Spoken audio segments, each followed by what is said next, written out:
we don't live in a sensible world. We live in a world far more interested in ancient custom than we like to admit. An ancient commencement day custom demands that somebody stand up here and talk until you, the graduates, beg for mercy. That's the rule. Make you suffer one last time. It's the agony of my own graduation that I remember so well. But luckily, the forces here at UOP have made big gains. President Ibeck, Board Chair Zuckerman have suggested that for me to speak longer than 20 minutes would be an inhuman act of oppression. And if I go any longer, a good portion of the athletic department will come here and remove me from a platform. But what President Ibeck and Provost Gilbertson said to me, that if I can finish in 15 minutes, then they'll let me stay for lunch. So they know how to get me. So if I do this right, you'll see the back of me by minute 16. But to do so, I had to make this a kind of no-frills speech. Fewer adjectives, fewer recognitions of the graduating class, and absolutely no jokes. So if any of you out there came for the jokes, it's probably kind of good.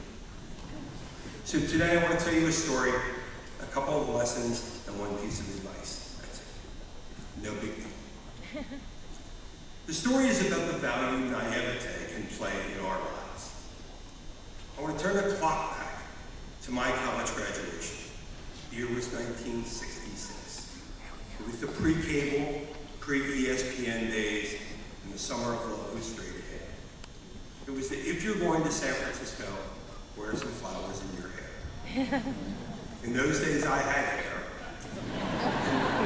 and actually wanted to come to San Francisco to teach. The only thing I knew about San Francisco was that two cousins, just a few months earlier than me, made the trip to San Francisco.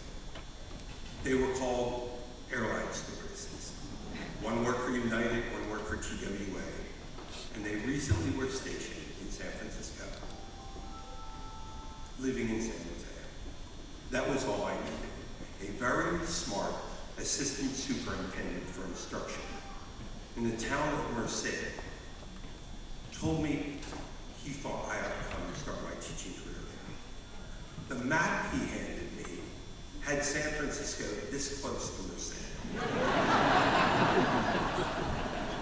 I asked him if Merced was a suburb of San Francisco, and he mumbled something.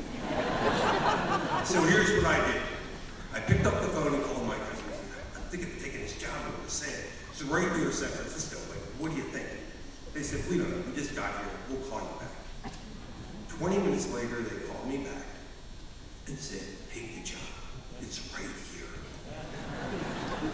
2 months later, I arrived in San Francisco. My cousins and I were looking for Merced.